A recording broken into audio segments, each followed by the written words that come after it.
On this Wednesday night, more heartbreak in Saskatchewan. A 16th victim loses her battle with critical injuries. Dana Bronze, the only woman on the bus, died this afternoon. Tonight, the team's athletic therapist is being remembered as a kind and loving person. Plus, a Canadian Paralympian has words of encouragement for the survivors. Also tonight, from Washington to Moscow, the rising tensions over Syria. And Mark Zuckerberg in the hot seat again. Did we learn anything new? This is The National.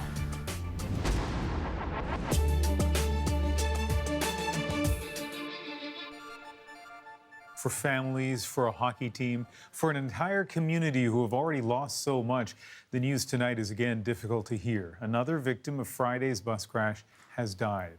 And as the death of 24-year-old Dana Bronze was made public, her family asked for privacy to grieve. But there are many people thinking about her tonight, and our Susan Ormiston spoke to some of them about how the young woman is being remembered. Dana Bronze was the only woman on the bus, the team trainer, an athletic therapist. Ever since last Friday's horrible crash, she'd been fighting to stay alive, and today she lost. Her Aunt Audrey went to visit the crash site today. She said she just had to, and on the drive up, she heard that Dana was gone. She was a beautiful, kind human being. She was fun to be with. She laughed easily. Bronze took care of all those young hockey players on the Broncos, taping their ankles, manipulating stiff muscles. Neil Demmons mentored her at the Broncos and then left his job open for her. How do you think she related to all the boys? She was the only girl on the bus. You know, it's funny. Right off the bat, the boys would always be, they'd be hurt. And then all of a sudden, I brought this girl into the mix, and all of a sudden they weren't hurt anymore. But that changed pretty quickly once they, got comfortable with her, and then they would seek her advice and her care. She grew up in a small town, Lake Lenore, watching the Broncos, went to high school here, and then got a kinesiology degree in Regina. The town had been praying for days. The whole community was devastated, not only for the players, but for a local girl like that. And we just find it very hard to believe that something this drastic could happen to one of our little girls. She leaves a big hole, not just in hockey, but lacrosse. She worked with players in Saskatoon and with Demmons at a Rough Rider training camp. On Friday, his heart sank. How it could have happened, where it could have hit, who was still on that team that I know, how Dana was, how Darcy was. Just that pit in your stomach, that pain, that worry, just a sick feeling. We will keep them near. An extra cruel blow after all the sadness. And Susan joins us tonight from an arena in Saskatoon. Yeah, Ian, another arena and another loss. This is Archibald Arena, and these are young lacrosse players. Dana Bronze worked here too as an athletic therapist. This was one of her other jobs, and they came here to practice tonight just hearing the news of her death. So a somber moment just before this practice began. You know, we're moving into a new phase of the grieving now. Funerals begin tomorrow, the first in Humboldt. Tyler Bieber, the play-by-play announcer, and then every day after that, 1 or 2 funerals in both Saskatchewan and Alberta. Really just the beginning now for so many people, thousands of people directly affected by this loss, and they have a long way forward from here, Ian. The tough days continue for sure. Thank you very much, Susan. Tonight, the Nipawin Hawks, the team that would have faced off against the Humboldt Broncos on Friday, were back on the ice. And with them was the only surviving member of the Broncos coaching staff. As Aaron Collins explains, today's skate was about healing more than hockey. On the ice, for hockey players and their coaches, it's where they're most at home, where a smile can come easier, and even during the darkest days, things can almost feel normal. It's why Chris Beaudry came here today. just 5 days since half his team lost their lives on the way to this rink to play this team. Beaudry is here helping the Nip-1 Hawks prepare for a championship, and the Hawks are helping Beaudry heal. Just to have a sense of purpose again, to get back to some sense of normalcy. As a coach, normalcy, your sanctuary is the office, your sanctuary is the dressing room, your sanctuary is the ice and the bus. Most of these players are from the prairies. Most have crossed paths with teammates and opponents alike. And one of the Hawks will serve as a pallbearer at one of the fallen Broncos' funerals this weekend. The Hawks and Broncos may have been adversaries on the ice, but many were close friends off it. Some of the guys lost some great best friends, so it's everybody's affected, everyone in the hockey community is affected, and guys, we'd been playing against these guys for almost our whole lives too, and kids grew up with some of these guys, and yeah, there's everyone's affected for sure. It's why for these players and for their former opponent's coach, just playing again is so important. And the sooner we get back on the ice, they said it's going to help with our healing process and, just get life back to normal. And we're playing for the Humboldt Broncos. Not only are we playing for ourselves, but we're playing for them. The SJHL announced today that the league finals will start here in Nip-1 on Saturday. The Hawks' opponents, the Estevan Bruins, will make their way here by bus on Friday, passing the site of the Broncos' crash exactly 1 week later. Aaron Collins, CBC News, Nip-1, Saskatchewan. And the RCMP investigation into the crash continues, but officials warn that it will take time. Dozens of interviews have been conducted, with more to come. Specialists are looking at data recorders, but say they still aren't ready to make a determination about which vehicle hit the other. And Rosemary, tomorrow a lot of people across the country are planning a simple gesture to honor those affected by this tragedy. They'll be wearing hockey jerseys. A couple of parents put out that idea on social media, and right across the country, probably beyond as well, it has taken off. Really nice how those gestures that bring the country together and help out this little town. Meanwhile, Ian, a single 4 a.m. tweet, that's when he sends them, from Donald Trump was enough to put the world on edge today, bringing the U.S. to the brink of something. But what exactly? On Twitter, the president called Syria's Bashar al-Assad a gas-killing animal and warned Syria's ally Russia to get ready for a missile attack. Within an hour, though, Trump's tone on Twitter changed. It didn't seem to matter, though. As the CBC's Paul Hunter explains, the damage had already been done. Even as some of those who escaped Douma unharmed arrived in northern Syria today, reports from other parts of the country underlined fears a U.S. strike is imminent. With talk of Syrian forces vacating air bases and Syrians broadly stockpiling food and seeking shelter. We're still assessing the intelligence. But, said U.S. Defense Secretary James Mattis, we stand ready to provide military options if they're appropriate, as the president determined. All of it anticipating a response to last weekend's suspected gas attack in the rebel enclave of Douma outside Damascus.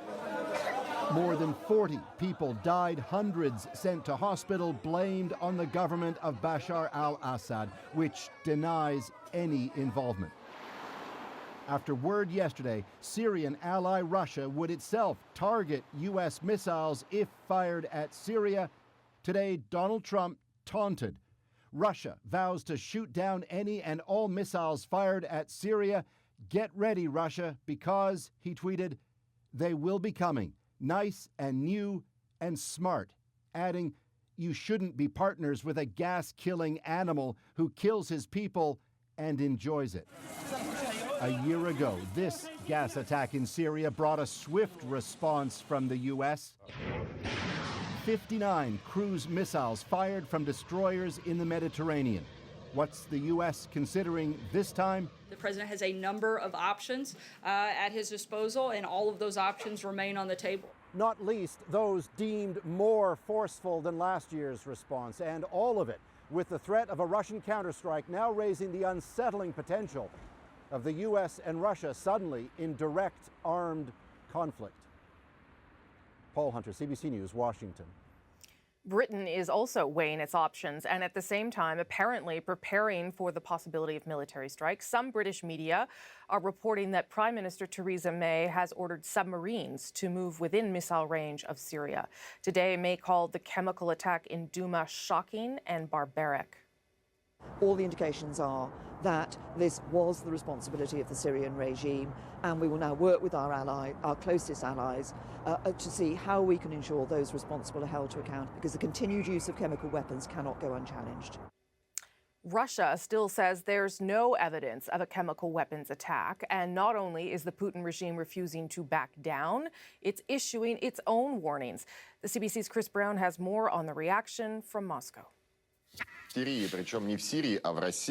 Confrontation between nuclear powers is deadly serious, but Russian TV tried to keep things light today, running segments on what food to take to the bomb shelter, if worse comes to worse. While there is no panic in Moscow, there is concern, and in a new park down the river from the Kremlin, we met plenty of people hoping for a positive resolution. Of course this worries me, she said. A war would worry anyone, and I wouldn't want to live through that. I'm not going to buy a bunker. Yeah, I'm looking at, so I repeat, I'm looking that it will be resolved in some kind of positive way. Russian commentators seem incredulous with Donald Trump's morning tweets signaling an imminent missile attack on Syria. This is like a crazy house. What's going on in his head, said the host, noting that less than an hour later, Trump said it's time to be nice and stop the arms race. If you want someone stable, well, here you are, said the host. Vladimir Putin was looking statesmanlike today as he welcomed new ambassadors to Moscow, touching on the Syria crisis only briefly. Common sense needs to prevail, said the Russian leader. The U.S. military claims Syria is relocating some of its aircraft, likely to Russia's military base near the Syrian port city of Latakia, which is much more heavily fortified and politically more dangerous for the U.S. to attack. One Russian general has said if the U.S. were to strike there, even U.S. destroyers such as the USS Donald Cook would be a fair target. And analysts on the TV talk show 60 Minutes agreed. We are now very close to the edge of the abyss, said Tatiana Parkalina, as she hoped Russia's red line would not be crossed. The Kremlin still denies a chemical attack even took place in Syria. Still, it has dialed down the hyperbole in statements today that emphasize cooler thinking over belligerent behavior. Chris Brown, CBC News, Moscow. The World Health Organization says it's frustrated that it cannot independently confirm reports of a chemical attack in Douma, Syria, because its own people are not there on the ground. And we call for full epidemiological investigation to be done. So we demand access to Douma so we can provide health care and assess public health impact of this event.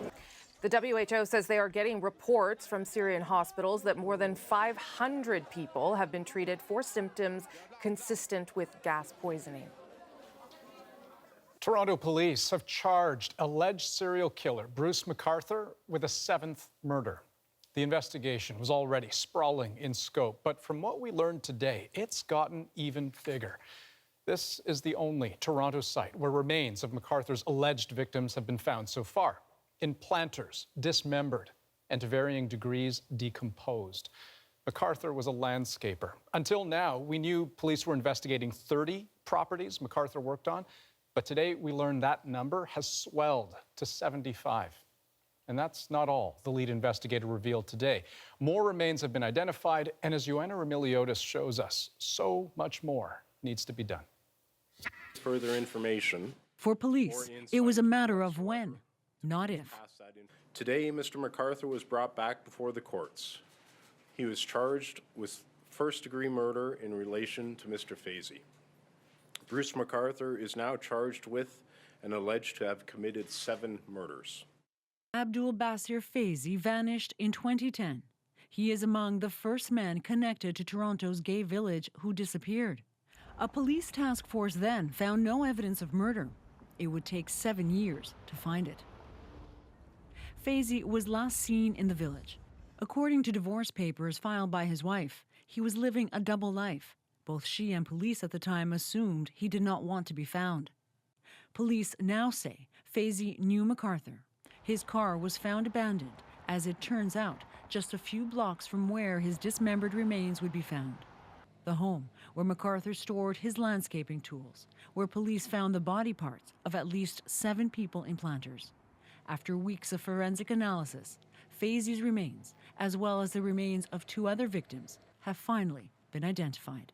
I can now add that the pathologists have identified the remains of Salim Essen, Dean Lisowick, and Abdul Basir Fazy. Police say Dean Lisowick, a sex worker, was killed in April 2016. Salim Essen, who had recently moved to Toronto from Turkey, was killed a year later. And this is what Salim painted. Richard Keycott met Essen at an addiction support group. He's glad to have this painting of his. He remembers him as a gentle soul. It makes the horror of his death that much harder. That was like sort of where I went to in my head, was just like worrying about what may have happened to him while he was still aware of what was going on. There is still a set of remains from those planters with no name. They may belong to Majid Kahan, who McArthur is charged with murdering, or they may belong to the dead man in this photo, who police believe is another victim. Today, they released an enhanced version. They're down to 22 possible leads and want more. I'd like to put a name to him before we do lay a charge. I'd be able to get a time frame. And Joanna joins me now for more on today's revelation. So, Joanna, 75 properties altogether. Police say they'll get to them early next month. Where are they now? Where are they still is the point. They are still at McArthur's apartment. They've been there for more than 2 months, and they expect to be there for at least 2 more weeks. That's a long time. And the lead detective of the investigation says he's never seen anything like it. I think it's easily set the record for a forensic examination of an apartment. They're literally going through that apartment inch by inch by inch. Floors, ceilings, walls, furniture, inside furniture, dresser drawers, literally inch by inch. And to spend so long at one scene, I mean, are they finding anything? Well, they're not getting into the specifics, but they have said before that they believe some of McArthur's victims were killed in that apartment, and they say they already have several exhibits that they plan to present as evidence in court. Okay, Joanna, thanks very much. You're welcome. Now, the lead investigator also revealed today police are looking into the possibility McArthur could be linked to 15 cold cases from 1975 to 1997. And some of them are cases the CBC has been digging into as well. The CBC broadcast a story last week detailing, I believe, 7 different cases from the 70s. We're aware of those, and we're looking at those. As reported by the Fifth Estate last week, in the 1970s, there was a string of vicious, unsolved homicides of gay men in Toronto. Harold Walkley had been stabbed several times, but no weapon has ever been found. James Kennedy, last seen at the bar September 19th. Brian Lataki was last seen at the same bar. Old news that today seems eerily familiar. This 13th murder involving a homosexual in the past 3 years. So far, no arrests have been made. At the time, a young Bruce McArthur worked at a warehouse in downtown Toronto, not far from what was called back then the Gay Strip. And we will have much more on the McArthur investigation a little later on The National. As police take a hard look at the alleged serial killer's past, so will we. Joanna will be back with the National documentary. But first, a potential new clue in another decades-old cold case. Could this be the man who brutally murdered 2 Canadian high school sweethearts? And we'll take a closer look at Mark Zuckerberg's second day of grilling in Washington. What did he really reveal? Was your data included in the data sold to the malicious third parties? Your personal data? Yes.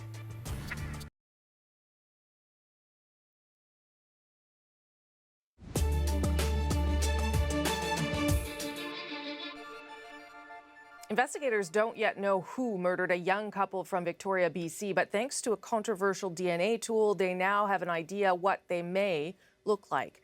Jay Cook and Tanya Van Kylenborg were brutally killed in Washington state in 1987. There's been little progress on the cold case in decades. Investigators hope a new suspect images will jog someone's memory. But as Briar Stewart explains, there may be good reason to question what you see. You know, when I look at this, it's that bit of hope. Computer-generated images of a killer who's eluded investigators for decades, a face created with the help of the suspect's DNA. We may be one step closer to identifying their killer. In 1987, Tanya Van Kylenberg and her 21-year-old boyfriend, Jay Cook, left Victoria, BC for what should have been a quick trip to Washington State when they disappeared. Their bodies were discovered a week later. Someone out there knows something. This person could have talked or bragged about these events in November of 1987. The police found the suspect's DNA at the crime scene and compared it to profiles on databases in the U.S. and in Canada, but never got a match. Now, new technology is allowing them to use that DNA to predict just what the killer could look like. Parabon Nanolabs. DNA phenotyping was used to try and determine the suspect's physical traits, like ancestry, eye and hair color. The images show what he might have looked like as he aged. It's just really remarkable. DNA really was a new science back when this happened. Back then, Sergeant Jennifer Sheehan Lee was part of the search and rescue team. These pictures give her hope, but investigators caution these images are not photos, just predictions. There's a good foundation there, but we also need to keep in mind that there's a lot of smaller features that really could be very different because it's 30 years ago. The technology can't predict age or weight, nor take into account facial hair and scars. But the images feel real enough that Jay Cook's family isn't ready yet to look at them. Because that could be the likeness of the person that killed my brother. That's tough. Even after all these years. Briar Stewart, CBC News, Everett, Washington. Still ahead tonight on The National, Mark Zuckerberg's FaceTime with U.S. lawmakers. The questions today were more pointed, but were the answers any more revealing? Yes or no, will you commit to changing all the user default settings to minimize to the greatest extent possible the collection and use of users' data? Can you make that commitment? Congressman, we try to collect and give people the ability. But I'd like you to answer yes or no if you could.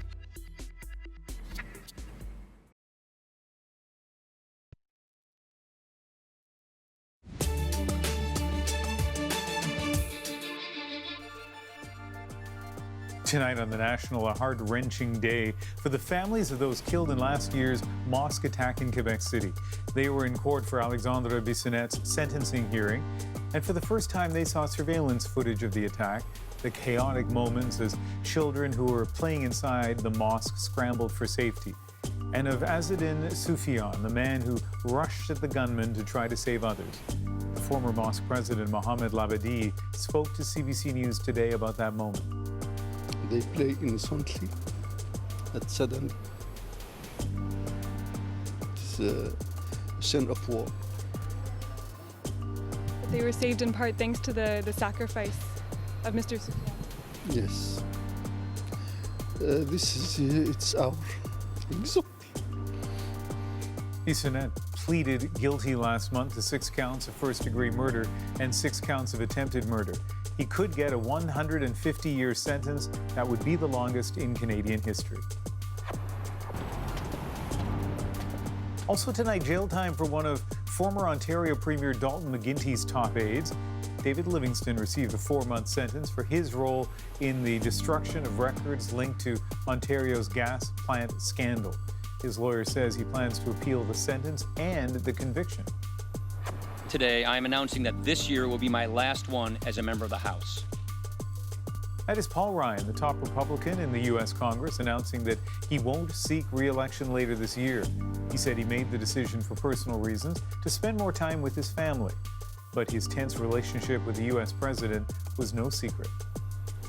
Well, it's been a long 2 days for Facebook CEO Mark Zuckerberg. He was on the hot seat again today in Washington, getting grilled about how Facebook handles privacy and people's personal information.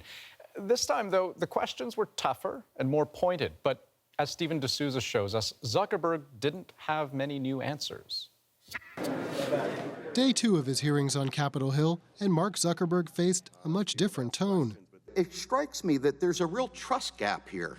Unlike their Senate colleagues yesterday, House committee members didn't have patience for Facebook 101. if you have a photo, if you just think about this in your day-to-day life. No, I can't let you filibuster right now.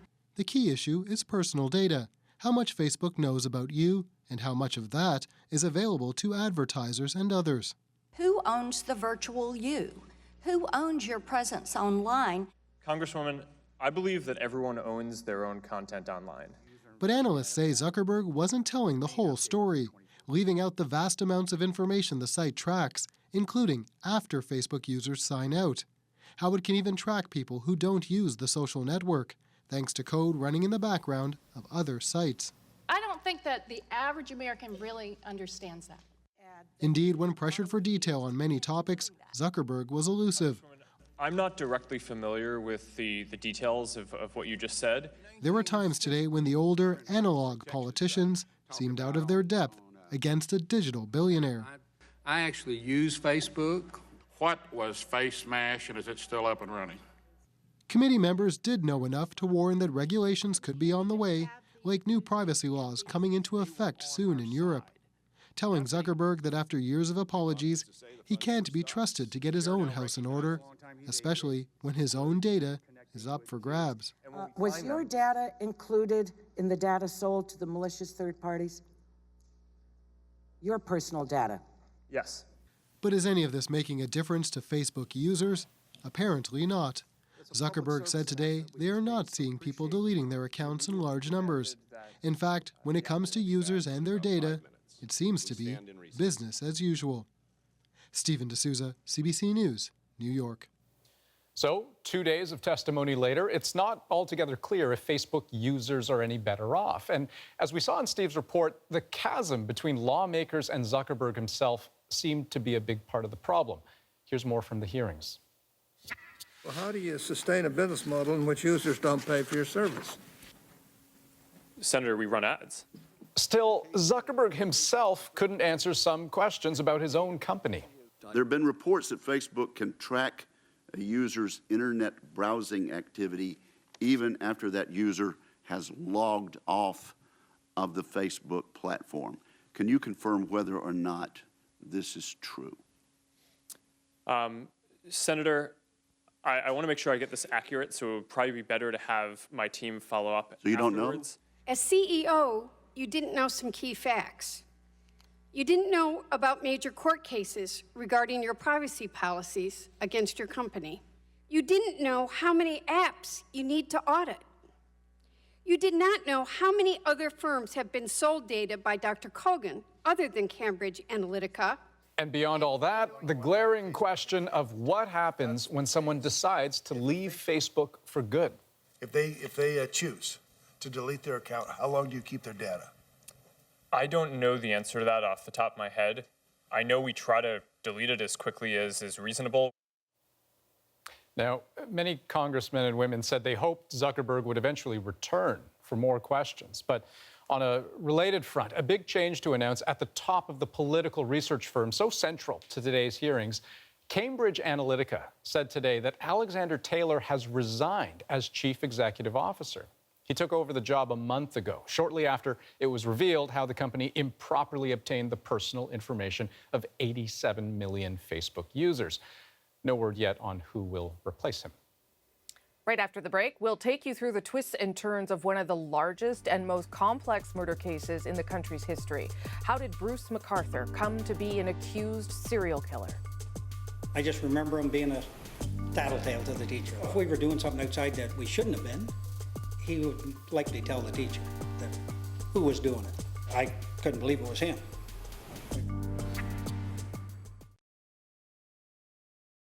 I got my money in my pocket, a girl beside me, a little bottle rocket. There's a finger on her lips and a swagger in her hips. Tonight, tonight, tonight. Tonight, you've already heard the latest on accused serial killer Bruce McArthur. According to police, he left a trail of cold cases behind him.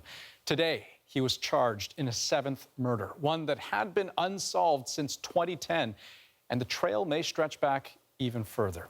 To even guess how far, you'd need to peer into McArthur's past, piece together a picture of who he is, where he came from, and where he's been.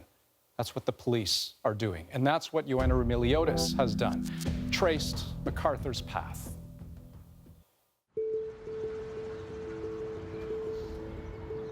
It's a serial killer, alleged serial killer. The investigation into Bruce McArthur is unprecedented. We've never seen anything quite like this. Unimaginable. The bodies are from large planters. Unrelenting. I would say it's going to go into the years.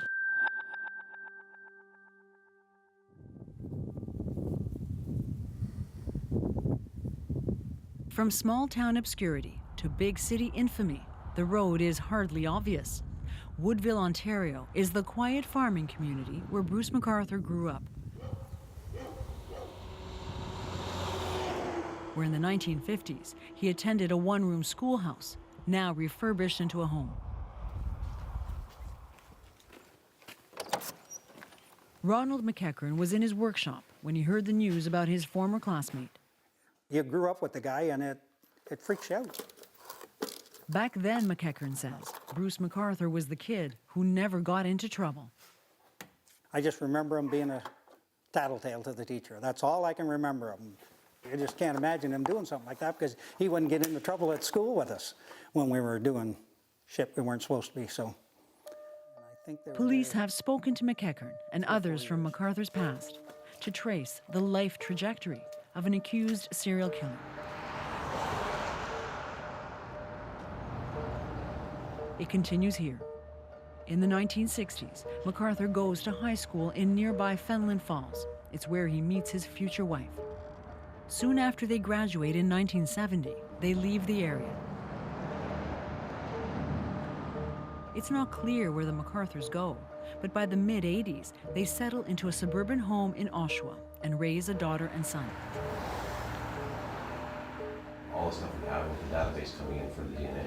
Those decades are now under intense police scrutiny for the grim reason most serial killers begin killing when they're young. Detective Sergeant Hank Idsinga is in charge of the McArthur investigation. We're looking at occurrences from the 1970s where he would have been in his mid-20s, mid to late 20s. You know, as a generality, you can say that people don't start this when they're in their 60s. We are definitely looking, yes. The late 90s and early 2000s is when McArthur's past life as a suburban husband and father starts to unravel. McArthur declares bankruptcy. His marriage falls apart. Shortly after, he becomes a regular in Toronto's gay village and moves into an apartment in the city. A dark side emerges. In 2001, McArthur is charged with assault after attacking a man with an iron pipe. He turns himself in. At his sentencing hearing, 2 years later, the court hears he suffers from depression. McArthur tells the judge his life has been kind of a mess, not knowing what's going to happen and what happened to me. McArthur doesn't go to jail, but the conditions of his release include staying away from the gay village for 2 years. The judge's parting remarks now seem chilling. It sounds to me like you're a pretty good person, and it sounds to me like you're not going to be back here anyway. Of course, McArthur would be back in court, but only years after his first alleged victim went missing. Years after rumors started swirling that a serial killer was stalking the gay village.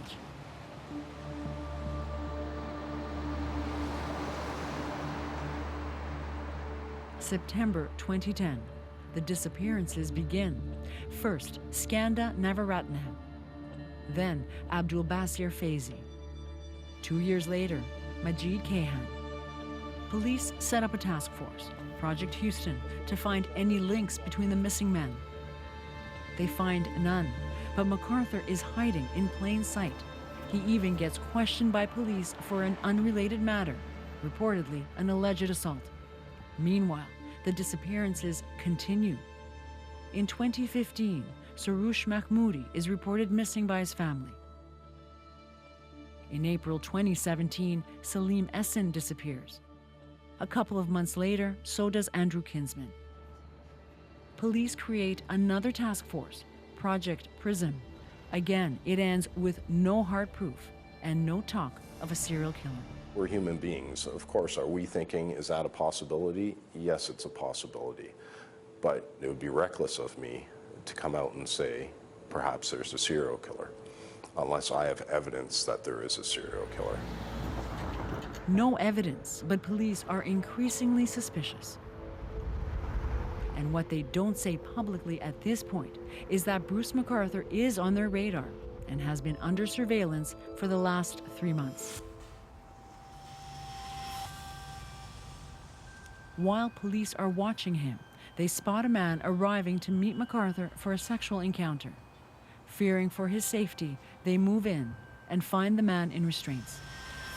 That's when, finally, police make an arrest, nearly 8 years after men started disappearing. This morning at approximately 10:25 a.m., police arrested 66-year-old Bruce McArthur of the City of Toronto. He has been charged with 2 counts of first-degree murder in relation to Mr. Kinsman and Mr. Essen. And we believe he is responsible for the deaths of other men who have yet to be identified. In other words, we believe there are other victims. Police reveal McArthur had relations with both men. Detectives won't say how they linked McArthur to those murders, but they had already seized his van. McArthur had sold it to this auto parts dealer outside the city. Police also had a list of McArthur's landscaping clients and had some of those locations under surveillance, including this Toronto home that would become Ground Zero. Forensic teams also begin to scour McArthur's apartment and his digital footprint. Soon, they find more evidence. 11 days after his arrest, McArthur is charged with 3 more counts of first-degree murder. The total is now 5. These new charges are in relation to the murders of Majid Kahan, Sarush Marmoudi, and Dean Lissowick. Most of the men McArthur is accused of killing are among the same men police had been looking for years before. Except one, Dean Lissowick, a homeless man who was never even reported missing. Police now openly say what they had suspected for years and what had been feared all along. It's a serial killer, alleged serial killer. He's taken some steps to cover his tracks. But not well enough, and the details are horrific. Over the next week and a half, police find 6 sets of dismembered skeletal remains in the planters at a Toronto home where McArthur stored his landscaping tools. But at this point, the lead detective can only put a name to one of them. We've identified some of the body parts as belonging to one of the victims whom we charged Mr. McArthur with the murder of, and that's Andrew Kinsman.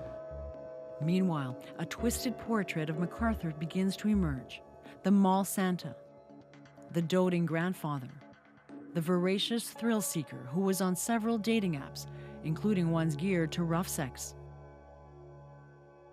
Peter Skromo had known McArthur for years as a friend, but last spring after drinks, they shared an intimate encounter that suddenly became violent. So we were kissing, and kissing turned into some petting. He undid my shirt, he undid his shirt. Then he grabbed me by the neck, and well, first by the head, and kind of pushed me down to his crotch. It wasn't quite there, and kind of popped back up, and then he really grabbed my neck, violently twisted it. I literally thought one more second he would have snapped and broken my neck, and I was a dead man. Skromo managed to free himself. But after McArthur's arrest, more eerily similar and disturbing stories continue to surface. Jeffrey Davis knew one of the victims and has heard other survivor stories. It was choking. My friend was being choked by Bruce. Davis is a local designer who's lived in the community for years. 2 friends had frightening experiences with McArthur. Both have since spoken with police.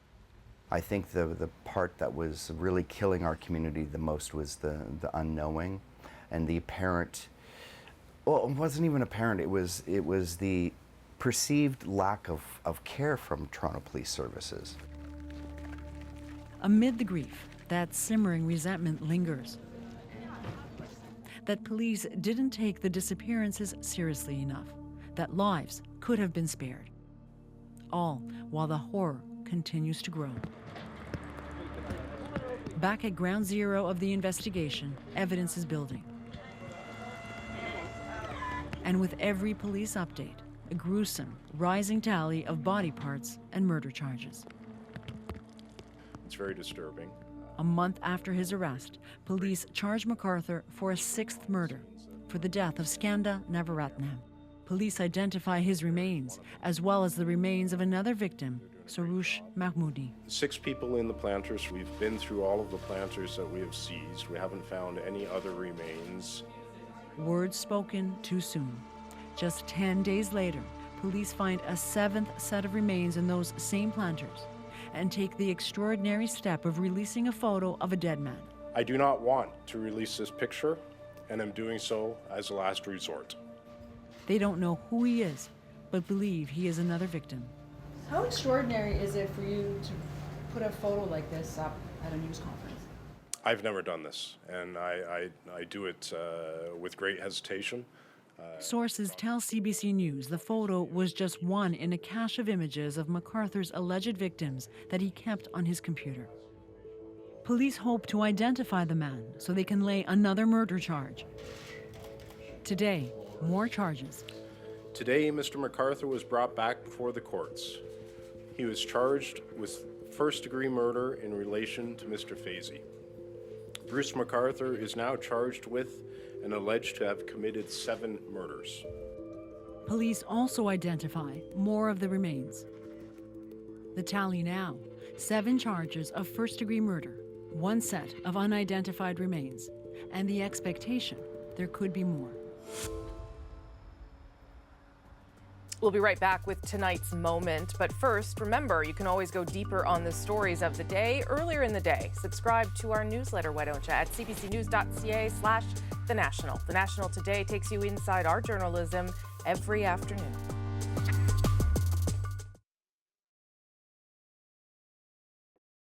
Politics obsessed? Check. Experienced political journalist? Check. New host Vashi Capellos keeps it all in check. Power and Politics with new host Vashi Capellos, weekdays at 5 Eastern, only on CBC News Network.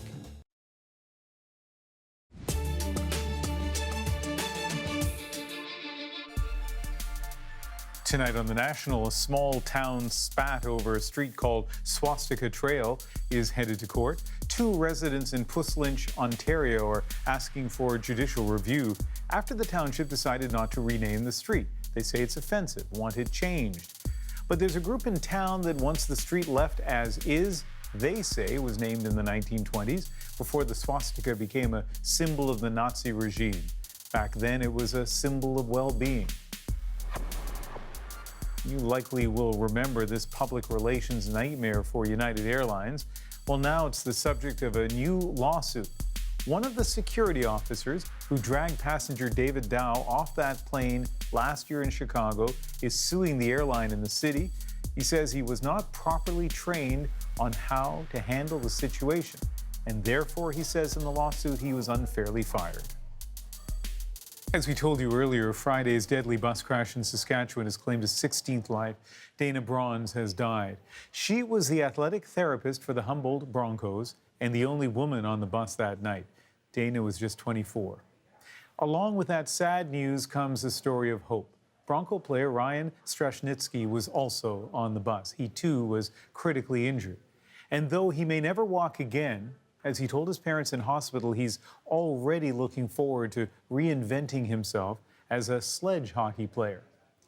And that's won him the admiration and support of someone who's been down this painful road. Former world sledge hockey champion and Paralympic bronze medalist Kevin Rempel. Kevin's emotional message to Ryan and the rest of the guys is our moment of the day. It's a long process, and man, there will be days that you want to call it quits, but there's always another day. I started thinking about how, are they okay? What is the extent of the injuries? Who is alive? That sort of thing, and how are they doing? Because I've been through a lot, but man, they're going through a lot right now. You know, when you're going through this, you get to some pretty dark down days. But I want everyone to know that whether you're living it yourself with the injury or your family member supporting it, is that it is crucial that you constantly think that like today is a bad day, but it's not always going to be bad. There's always going to be a brighter day ahead. It's just like constantly keep focusing on the things that you do have in your life still, no matter how small they might be, because those small things are going to add up and help give you that perspective that you are still okay and life is still good.